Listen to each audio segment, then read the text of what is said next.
Yeah. Okay. So good morning, everybody. Did you all miss me? Well, some of you might not know me, but well, welcome to our 1 million cups. As you can see, 1 million cups does not stop. We will continue offering this program. Well, not offering, hosting this program every week. It is our pleasure to be here with you. Thank you for being here. I know a lot of us are going into that Thanksgiving mood, and sometimes a lot of our entrepreneurs are taking some time off to be with their families, but we appreciate you. We appreciate that you're here, that you're part of this community, and that you come every week to support our entrepreneurial community and to support our small businesses. So we appreciate you being here today. So for the new, I don't know, we have new members to this community. My name is Linda Upland. I am the Director of Entrepreneurship, Innovation, and Commercialization for UTRGV. And I run this beautiful, center, which is the Entrepreneurship and Commercialization Center here at eBridge. So we are happy to be here. I'm sorry I have not been around. I have been traveling with the university. We do have a lot of programs that we want to bring down to the Valley, that we want to bring down to you. So we do a lot of work during this time for us to kind of learn and bring our best practices down here. So on and off, we've been gone. So last week Julio and I were in Mexico City trying to promote our global soft landing program. So but that's it. We're not traveling anymore, at least for this year, which is like a month left. But we're excited that have a lot of surprises coming down to you guys. We will be announcing them as we move forward at the beginning of next year. But for now, I'm going to talk to you a little bit about this program, and we're going to go through our presentation. And after, we're going to have some time for me to talk to you a little bit about what we have been doing, what we're bringing down, and where we're heading. And we're going to talk to you about a great opportunity that just landed here in Brownsville with a grant that we just received from the Economic Development Administration. So with that said, I'm going to go straight into our program. This is a national program, 1 million cups. It's sort of like an experience for our entrepreneurs to talk about their journey. It is live streamed throughout the United States. So if you present, you are not just being seen here in Brownsville, but throughout the US on all the 1 million cups that are being offered here during this time. It is hosted by the Kauffman Foundation, which is an organization that focuses solely on entrepreneurship. We are the newest 1 million cup cohort in Texas. We are around the number 34. So we're very excited to have become part of this community. We do have our partners in McAllen that have 1 million cups once a month. And we will be doing some really cool things with them in the near future so we can have that exchange. But we hold this particular community every week. The key pillars of 1 million cups, these are not presentations. These are presentations. I'm sorry. These are not pitches. These are not, a sales pitch. This is for us to connect with you. Our presenters will connect with you in terms of their journey and their experiences that they have taken to come to where they are now. So it's inspiring. It's for us to show you the spirit of entrepreneurship and small business here in Brownsville. Our core program is held every single week. We usually have 2 presenters, but sometimes we have 1 because, things happen. So today we will have 1 presenter, and then we'll have some time from Q&A. So ask questions, also, give some feedback, make sure that they know that you are here to support them as well. Because this is the point of all this community. It's for us to support each other. So if you want to be a presenter or a sponsor, because it's called 1 million cups, because we're supposed to serve 1 million cups of coffee, not just in Brownsville, but the entire United States. But if you want to be a sponsor for coffee, please follow the links, and we'll showcase your logo, we'll showcase you. If also you want to be, and this is kind of new, if you want to be part of the organizational team for 1 million cups, and you want to help us in organizing, in gathering speakers, and just being here before the event and kind of supporting us as hosting, please be part. This is not a UTRGV BCIC or eBridge community. This is a Brownsville community. So if you want to become part of the organizational team, please just reach out to Berta. She's right there. And you can also kind of help us out in promoting, in getting our speakers, and helping us set up, and just being part of this community. And we'll definitely showcase your participation in our. And if you want to be a presenter, also follow the link. We want everybody up here. You all have a story, and we want to hear it. So be part of the 1 Million Cups. At this time, I'm going to ask everybody to please silence your phones. If you need to have a side conversation or a phone call, because we all work, please step outside so we can have the respect to our presenters as they come up here and present their story. So with that said, I will present our guest speaker today. Our presenter is Karel Lashbrook. He is, a great entrepreneur in our community, and I am excited for him to tell us his amazing story. So Karel, welcome. Hello, good morning, and thank you very much for having me. I'm a more recent transplant to the Valley. I moved here on January 8th of 2021 from New York City. And just so I have an understanding, how many of you are entrepreneurs here, if you can raise your hand? And how many of you, if you can keep your hands up if you don't mind, how many of you have had a successful exit? Awesome. So an exit just means that you sold your company or a majority stake in your company. I think that's a key part of the story that I can share with you, having just one successful exit. I'm curious, how many failures do you think it took to get to that one exit? From those of you who have started a company before, how many failures do you think it took to get to one successful exit? Failed companies. Anyway, 4. It took 4. Yeah, I had, and I'll get into this more, but 4 failed companies right after a row before getting to one successful exit. So I think that's really, really important to keep in mind as you're hearing these journeys from different entrepreneurs, even successful ones. They've come with a lot of pain. So my entrepreneurial journey started when I was actually a little kid. I had the opportunity to do farm work on my own in South Carolina, and so I jumped right to that. Working in a grocery store after that allowed me to actually buy my first muscle car on my 15th birthday. It was a 73 Trans Am. Immediately blew it up. Immediately. Not even a month. But somehow I still managed to double my money when I sold it the next month.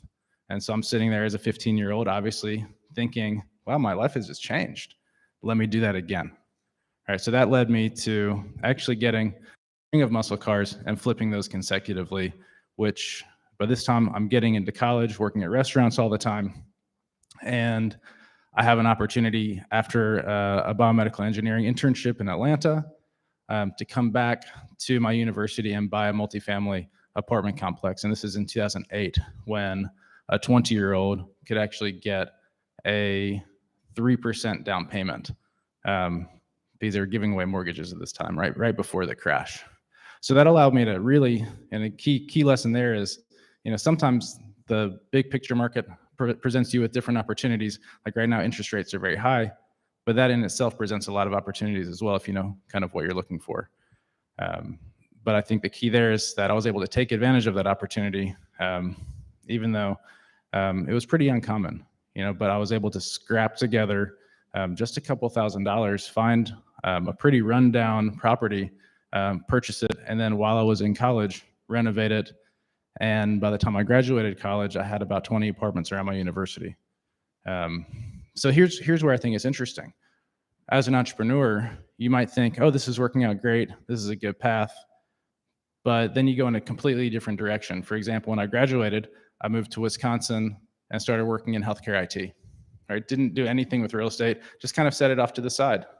And so maybe in retrospect, that was a huge mistake. Or maybe I should have just focused and continued forward. But my whole thinking as it relates to being an entrepreneur is that I kind of want to be both an entrepreneur, but I also want to have a corporate skill set because I've failed a ton of being an entrepreneur. I've been successful as well, but I've always had that corporate IPT background that's given me a lot of confidence to enter a new venture.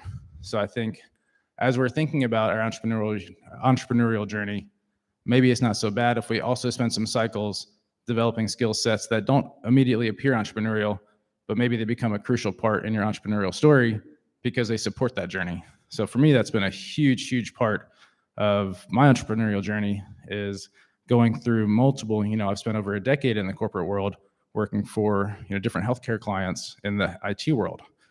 So fast forward, I've graduated college in 2010. I've worked 6 years in the corporate world at this point, and now I get the opportunity. My buddy calls me up, and these are great calls to take. Highly suggest anyone takes them. Hey, I want to start a company. Here's a problem we're going to solve. You got to move back to Wisconsin from New York City and help me start this company. Okay, sure, I'll do it. Quit my job, move back, because I had the savings to do it. I had the experience to do it, and I had kind of that platform, an optimistic outlook to do that. And I also have time on my side because I'm in my early mid-20s at this point. So obviously time isn't even relevant to me. And of course, the next 4 companies, they fail consecutively, right? Thank you. Maybe you've experienced some success and some failure as well, but they're very good experiences. Ultimately, because I'd been dragged back across the country to fail a whole bunch of times, I ended up meeting these 2 amazing speech language pathologists. I'm a biomedical engineer, and I had this great connection with these 2 speech language therapists that were telling me about this U.S. mail plane that was taking them out to rural Alaska so they could deliver speech therapy. And we all just kind of had this realization, this is 2016, that why are they flying out to Alaska when they could be delivering speech therapy through video conferencing? Why aren't we just doing it that way? So we actually ended up creating that product and scaled that out to about 25 states within a year. And that became my first successful exit. Completely happenstance, but because I was in the situation, meeting the right people, being open to that experience, kind of landed in my lap. So I think that's a key part of it too. So that company ended up winning the 2017 Wisconsin Governor's Business Plan Competition for technology. That ended up connecting us with our investors that we needed, and that kind of gave us our footing to scale. But again, okay, so I'm done with that. And so you're thinking, okay, well, what next company do I start? Not at all. You go back and you work a corporate job, because why not? So that was really my experience. Is I moved back to New York City. My girlfriend at the time wanted to get her master's degree. I'm free because I've sold my equity in this company. And so I kind of go back to my cycle, which is, well, let me get my footing in New York City. It's an expensive place. Let me go get a job. All right, so I get an IT director job in New York City, and it's a great job, definitely a career job. And then I start learning about Starbase. Then I start learning about Brownsville.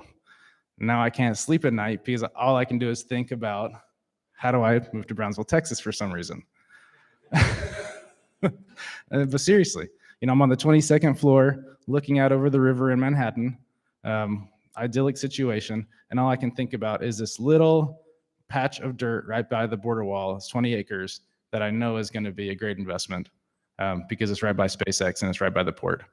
So I kind of just obsess about this until I'm here, and that's really been my journey. So I think now it's time for Q&A. Yes. How was my time? Was that 6 minutes? Okay. Thank you. We knew this was going to happen. Entrepreneurs or investors or space, obviously there's other industries in our sister city in Makamoto. There's a lot of companies there. So I think the synergies are good. And we as entrepreneurs or natives, we were born here, we're excited and happy over the next 10, 20 years.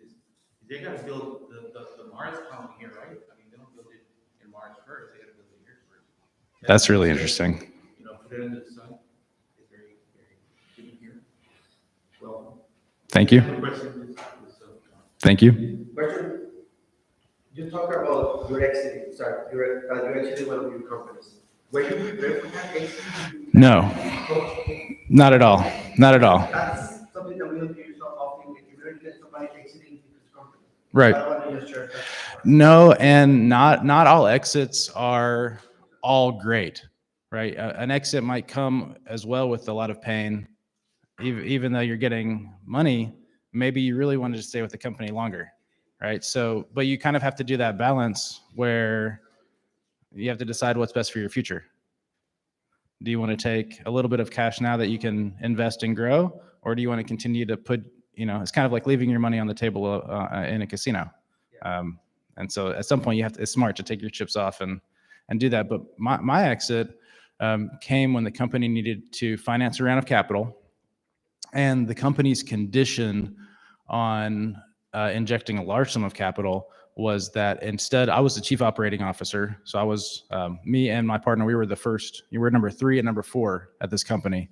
And the condition of the financing company was that they want to put their CEO and their COO in charge of the company that, they just invested a lot of money into. And so we were given the option, do we want to get out now, or do we want to stay in? And both of us, we thought about it, and we made the same decision. You show Lashbrook Growth Fund, but you didn't mention anything about it. So thank you so much for that. So Lashbrook Growth Fund is a real estate development private equity fund that's focused on building inclusive housing in Brownsville.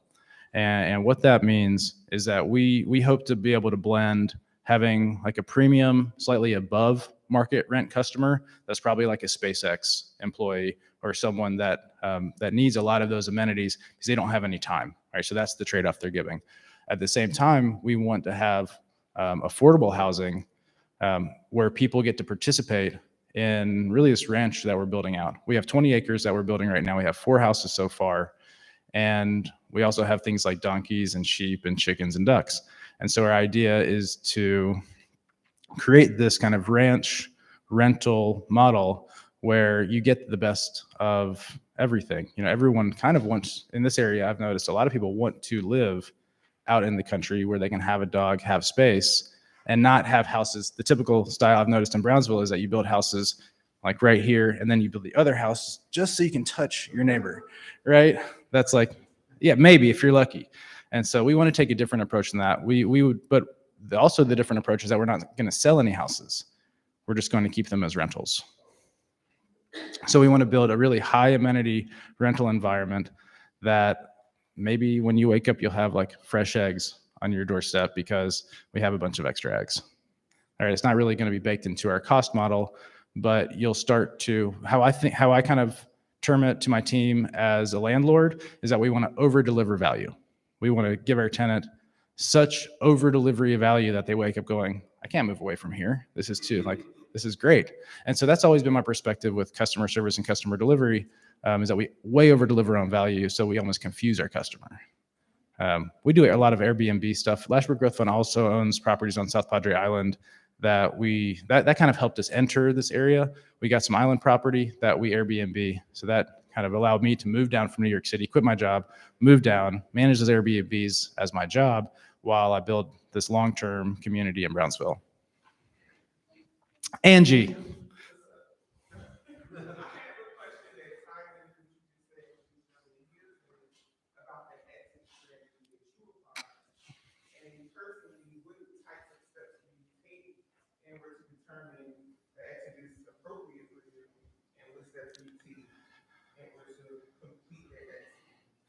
Honestly, wondering if I made the right decision on this exit, I still will think about it.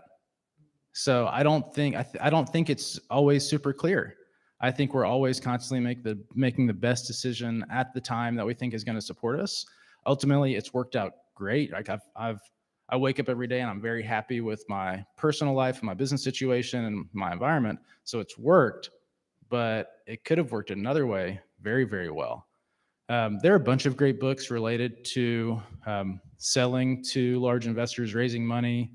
Jason Calacanis that wrote the book Angel. He has a fantastic track record of angel investing and exits. If you want to talk about exit strategy books, I'm happy to dive into that. But usually in your area, there are a handful, or in your region, they're like in Madison, Wisconsin, you would go as far as maybe Chicago, and you would look for the 50 investment funds that are in your area, and then you would see which ones have, like for me, a healthcare bias, meaning which ones, care about healthcare companies like the ones I've created, and even better, which 2 or 3 maybe care about telemedicine, have a track record of buying or investing in telemedicine companies. So you kind of treat it like a sales funnel is how I would approach it. Just, fill up, think about the investors or the capital companies like your buyers and just build a prospect sales funnel like you would for anything else.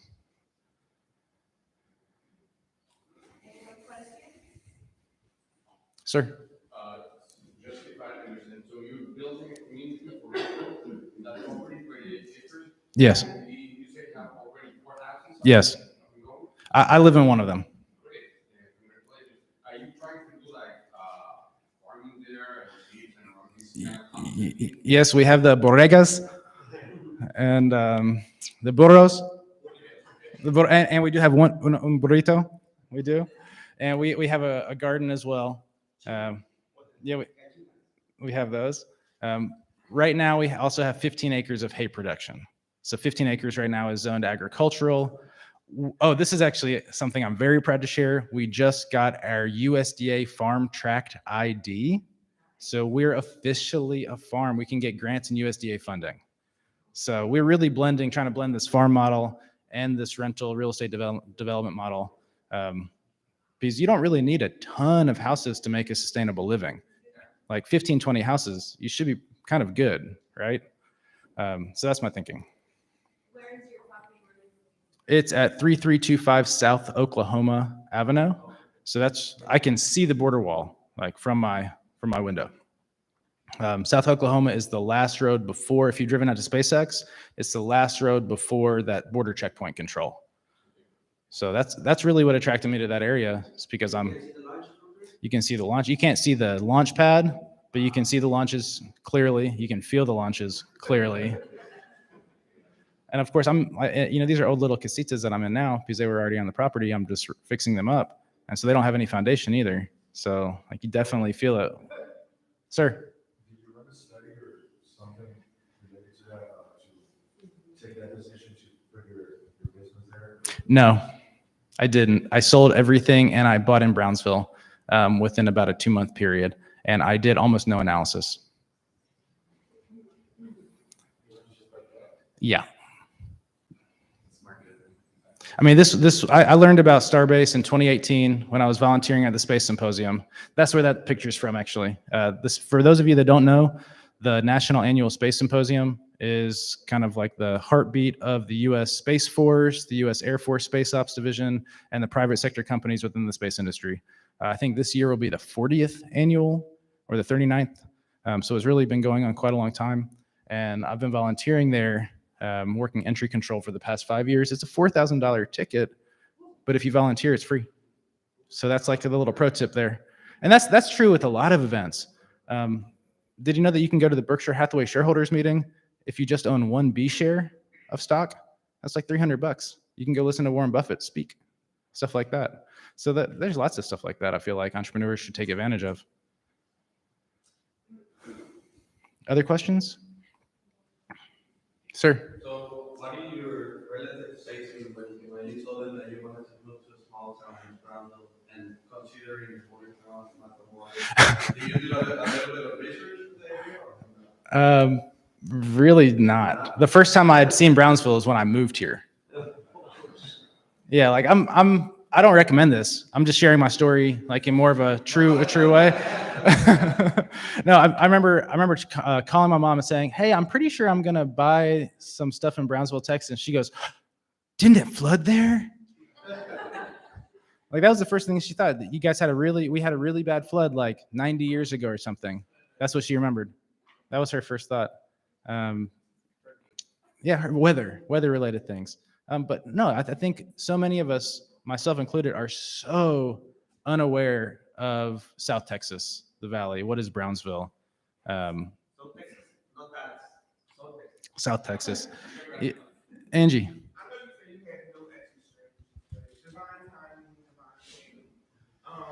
So going with that, what transferable skills have you kind of applied to this ongoing process and determine your next steps?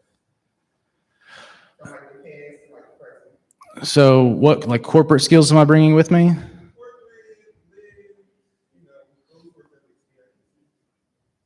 And I don't know if this will be in this camera, but they can't see. Oh, thank you, Angie. So I met Angie at a year ago, and she's actually renting one of my properties right now. So that's why I know her name.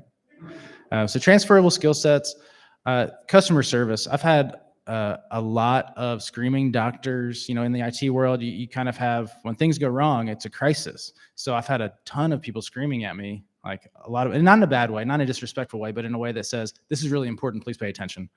And I think that kind of like being able to be calm in those situations. Now, when a water line on my property breaks, which is far clearly, I don't freak out, right? I just go, okay, what crisis do I need to manage? So I think the crisis management, it has been really, really key. When things go wrong, I generally don't freak out now because of that. And also the service delivery or customer service. Right? I'm able to approach things and carry all of those, every single call and email that I've had to write that I didn't want to, and I have to grit my teeth and, bear it. Now I don't really even have to do that. I can just, give the customer what I think is going to make them happy. And I think that customer service is really carried over. A lot of the budgeting and financial analysis too, from those corporate jobs is really, really helpful because I think it allows me to make those gut decisions in a way that's probably backed by a lot of unconscious and semi-conscious analysis just from going through that process for years in a super analytical way. That kind of becomes second nature and it doesn't feel like you're doing as much processing, but you probably are. You had a question? For me. Sure. You mentioned something about management of Airbnb properties. Yes. Those are good properties or you Yes. manage other people's properties? Just the ones owned by Lashbrook Growth Fund. Would you be able to manage other people's? We're definitely positioned to manage other properties.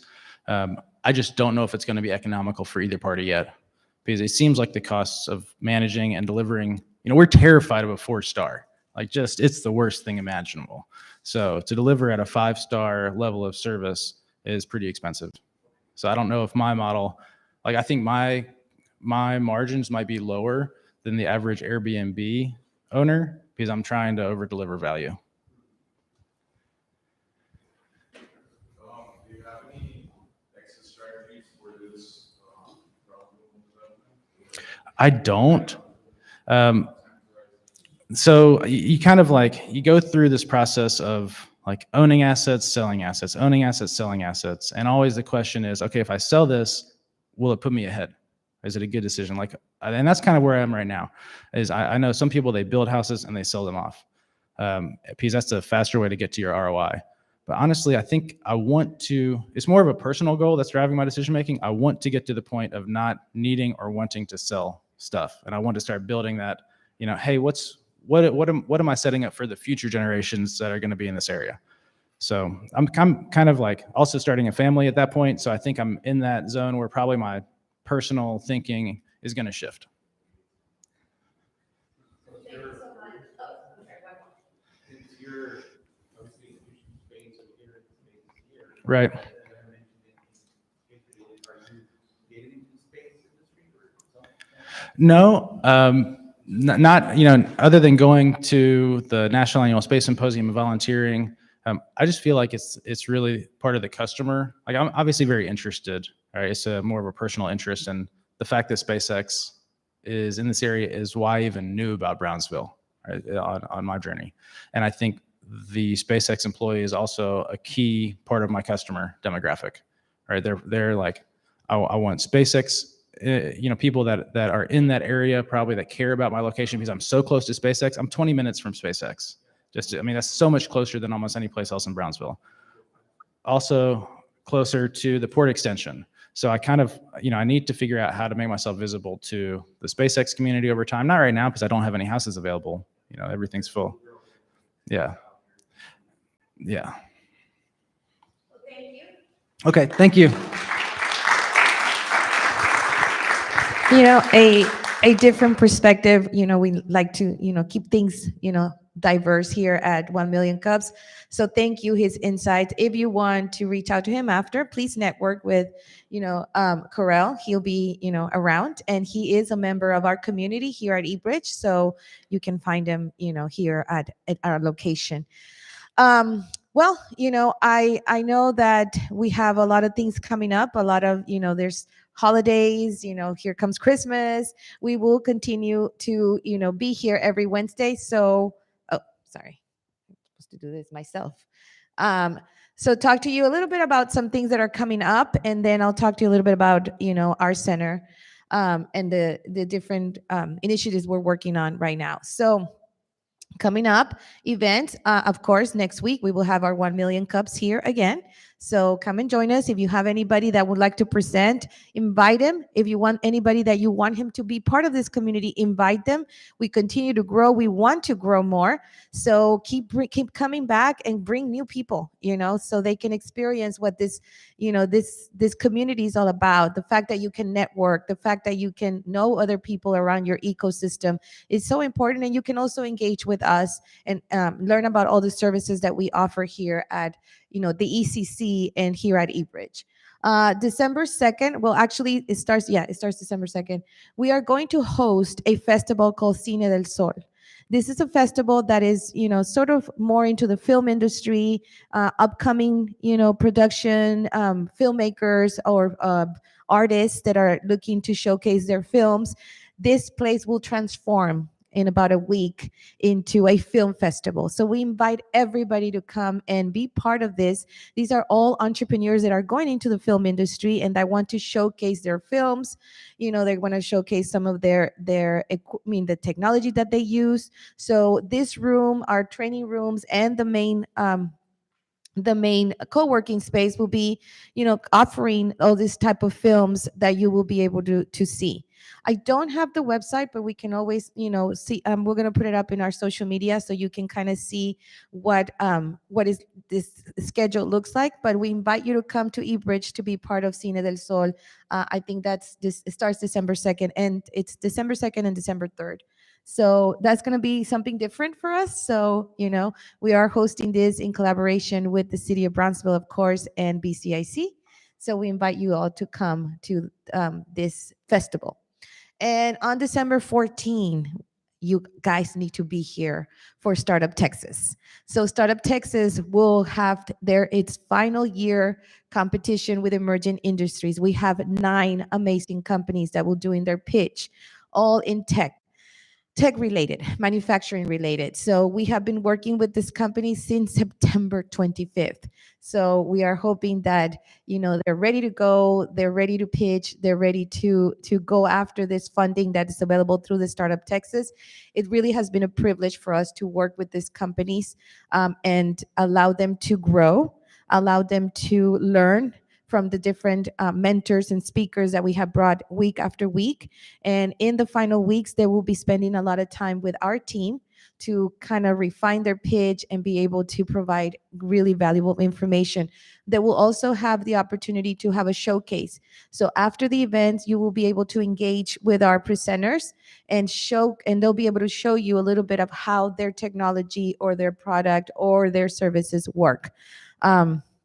Steve is one of our presenters, so come and support Steve. He's part of the 1 Million Cups community. So we invite you all to be here. These are great companies, and it's going to be a great event. So that's December 14th. So we invite you to come for Startup Texas. And in January 24th, we will be starting our Kaufman Fast Track here in Brownsville. So we'll open applications, I think, pretty soon. So, Oh, they're open. Applications are open for this cohort, so we invite everybody to sign up. So if you have not taken the Kaufman Fast Track and you're interested about learning and having foundational basics on how to start a business or how to manage a business if you already have an existing business, this is a fantastic program. We offer it in English and in Spanish, so you can either join either cohort, and it's available. Applications are open. I do want to mention that if you're not from the Brownsville area, we are opening applications next week for the Harlingen cohort that will also begin on January 23rd in Harlingen. So you'll have an opportunity. That one's in English. So you will have an opportunity to also apply for that if you are thinking of planning or starting a business in Harlingen, or if you're from the Harlingen community. We are also opening applications in Mission coming up in the next month or so. So we will be hosting a Kaufman Fast Track in Mission. I think it starts in February. So we're moving, we're hosting. Brownsville does have quite a bit of Kaufman's offerings. So we invite you all to, if you have anybody that might be interested, to tell them and talk to them, and they can reach out to us about the Kaufman Fast Track. A lot of changes here at eBridge. We recently got awarded a grant called Build to Scale from the Economic Development Administration, which is a federal agency. This is a grant that will allow us to really provide more in-depth work on emerging industries and scale companies that are working in technology. So this was a big award for BCIC, and they will work with our university and our center to provide all the programming and services. It was a $1.2 million. So we're really excited. I want to give, our entire team was very excited, and we're, ready to support BCIC on this grant that they received recently. We have been traveling quite a bit. Julie and I were in San Antonio, trying to learn about, how to host, along with our partners at BCIC, a startup week. So we will be having a Rio Grande Valley Startup Week. We were planning it for February. We're going to move it a little bit just because we want to make sure that it's strong and it's successful. So we've learned quite a bit on our trips that we have been, having since September. And of course, we continue to grow our global soft landing program as well. We have been traveling to Mexico quite a bit to learn more and build more partnerships to be able to bring some of that, entrepreneurial spirit here to the Rio Grande Valley in terms of international companies. We continue to offer our services. Please continue to engage with us with, our incubator program that we have available here at eBridge and Valley-wide, as well as our, collaborative space. Here at eBridge, come and be part of the community. Come play here, come work here, come, hang out here. It's a great place to be at. And we're always around, we're always here. Apparently not me too much, but I'll try to be here as much as I can and be able to support you in every way we can. I know last week we had a very special 1 million cups, and when we allowed our members to talk about what they're thankful for. I wanted to share what I'm thankful for today. I'm thankful for my family, of course. I have my daughter back there. She came with me today. And I'm thankful mainly for this team that I am very privileged to lead. I could not, do any of this, or we could not do any of this without each other. We are here to support you. We are here to service, but we are more thankful for you, for allowing us to come into your lives and help you and support you in any way we can to help you realize your dreams in terms of your businesses, in terms of your technologies, in terms of your innovation. That's what we do. This is the work that we do. We are here to support you. We're here to make sure that you have the resources, that you have the access that you need to be successful and to be able to say, this is mine and I'm growing it. So that's what we're thankful for. I do want to thank personally my team. Without them, nothing happens. So Berta, Lance, she has been pivotal in 1 Million Cubs and all the programming. She was also pivotal in this grant application that we worked on. So thank you, Berta, for everything that you do. I want to thank Julio. Y'all know Julio, right? So Julio has been our leader in our international program, and he always supports everybody, even if there's not international. So he's here to support you in any way. He's a great coach. He's a great facilitator. So thank you, Julio, for everything that you do.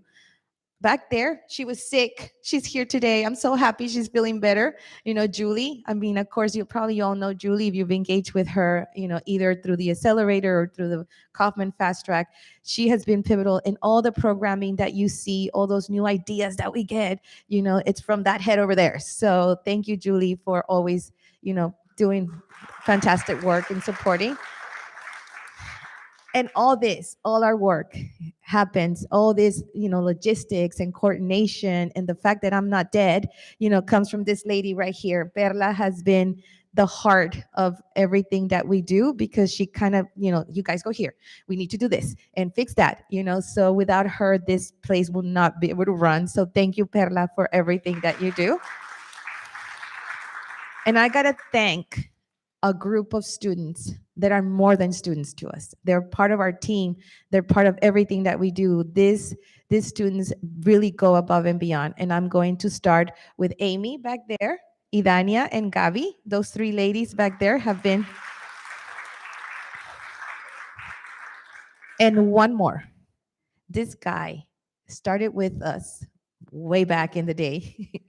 He was, when he first came in, he was, well, he was computer science. Okay, we'll see how this works. Everything that you see on social media, everything that you see on our website, every video, every snap, everything comes from this guy, this kid, this student, this person. He has been instrumental for the success of our center. I think all of us are in agreement that he is crucial and critical for our success in terms of delivering the message to you of everything that we're doing and all the good work that we do. Armando, you're a superstar. So I'm very proud of Armando. We're not letting him graduate.